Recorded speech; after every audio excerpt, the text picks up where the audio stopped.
পশ্চিমা বিশ্বের কোন প্রতিনিধি যদি বাংলাদেশে কোন ঘৃণ্য নির্লক্ষ্য বাস্তবায়ন করার চেষ্টা করে, রক্তের মাধ্যমে সে ষড়যন্ত্র আমরা প্রতিরোধ করব ইনশাআল্লাহ। ইন্টারিম গভর্নমেন্ট আসুন, স্বাগত জানাবো, সহযোগিতা করব, সকল ভালো কাজে আমাদেরকে পাশে পাবেন। আমাদের সন্তানেরা নিরলসভাবে তারা কাজ করে যায়, নিঃস্বার্থভাবে কাজ করে যায়। গণমাধ্যম তাদেরকে প্রচার খুব একটা করতে চায় না। অ্যালার্জি আছে, এই সকল অ্যালার্জিগুলোর উপশম করেন। কলেজ ইউনিভার্সিটির আমার সন্তানেরা যেভাবে তারা আন্দোলন করে ফ্যাসিবাদের পতন ঘটিয়েছে, প্রতিটি ক্ষেত্রে আমার মাদ্রাসার সন্তানেরাও তোমাদের সাথে হাতে হাত রেখে বাংলাদেশের ছাত্র জনতার ঐক্যের একটি অভূতপূর্ব দৃষ্টান্ত স্থাপন করেছে।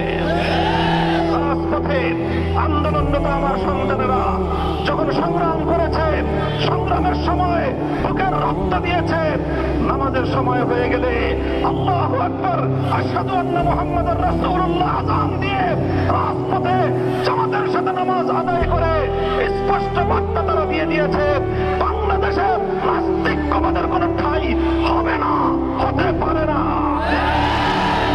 চলমান বৈষম্য বিরোধী এই আন্দোলনকে, এই সংগ্রামকে যদি কেউ নাস্তিকবাদ প্রতিষ্ঠার হাতিয়ার হিসেবে ব্যবহার করতে চায়, সে হাত আমরা ভেঙে গড়িয়ে দেব। আমরা সবসময় শান্তিপ্রিয়, কিন্তু আমাদের ধর্মের ব্যাপারে, আল্লাহর পয়গম্বরের ইজ্জতের ব্যাপারে, আল্লাহর কোরআনের সম্মানের ব্যাপারে, ইসলাম ধর্মের গৌরব মর্যাদা রক্ষার ব্যাপারে আমরা আপোষহীন।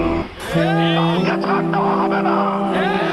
শান্তিপ্রিয় একটি সাম্প্রদায়িক সম্প্রীতির অনন্য দৃষ্টান্ত স্থাপন করে নতুন বাংলাদেশ এগিয়ে যাবে। কাদিয়ানীদেরকে মুসলমান পরিচয় দিয়ে যদি এদেশের মানুষকে গেলাবার, এদেশের মুসলিম হিসেবে তাদেরকে প্রতিষ্ঠিত করবার কোন এজেন্ডা নিয়ে পশ্চিমা বিশ্বের কোন প্রতিনিধি যদি বাংলাদেশে কোন ঘৃণ্য নির্লক্ষ্য বাস্তবায়ন করার চেষ্টা করে, রক্তের মাধ্যমে সে ষড়যন্ত্র আমরা প্রতিরোধ করব ইনশাআল্লাহ।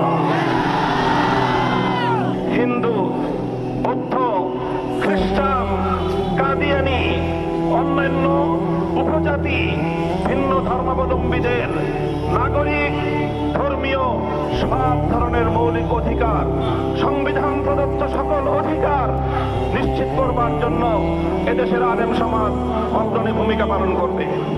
হেফাজতে ইসলামের পক্ষ থেকে সারা দেশের আলেম সমাজ, মসজিদের লক্ষ কোটি মুসল্লিয়ানে কেরাম এবং ধর্মপ্রাণ মুসলমান ভাইদের প্রতি আমি আবারও দৃষ্টি আকর্ষণ করে উদাত্ত আহ্বান জানাই, আপনারা আপনাদের চলমান ভূমিকা অব্যাহতভাবে পালন করে যাবেন।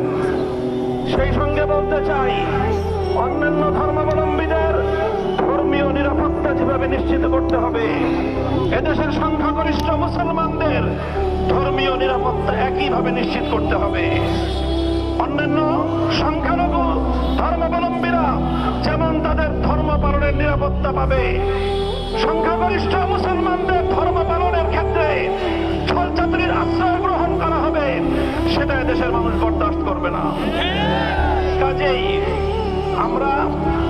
আমি এক কথাই আজকে বলছি, কাদিয়ানীদের প্রসঙ্গ বিশেষভাবে বলছি, তাদেরকে উচ্ছেদ করা, তাদেরকে কোনোভাবে ঘায়েল করা, তাদের জানমালের নিরাপত্তা বিঘ্নিত করা, তাদের ব্যবসা বাণিজ্য প্রতিষ্ঠানে তাদের ব্যবসায়িক অধিকার ক্ষুণ্ণ করা, এটা কোনোদিন আলেম ওলামা, হেফাজতে ইসলাম, ধর্মপ্রাণ মুসলমানদের কাম্য নয়। আমরা শুধু একটাই দাবি তুলতে চাই, কাদিয়ানীরা তাদের নিজস্ব ধর্মীয় পরিচয়ে তারা যে কোনো ধর্মীয় অধিকার ভোগ করতে পারবে, কিন্তু তারা কাদিয়ানী হয়ে, অমুসলিম হয়ে মুসলমানদের ধর্ম ইসলাম নাম ব্যবহার করবে, মসজিদের নাম ব্যবহার করবে, মুসলমানদের ধর্মীয় উপাসনালয় মসজিদের নাম ব্যবহার করে মুসলমানদের ধর্মীয় অধিকার ক্ষুণ্ণ করবে, এদেশের মুসলমানরা মুখে আঙ্গুল দিয়ে চুষবে না।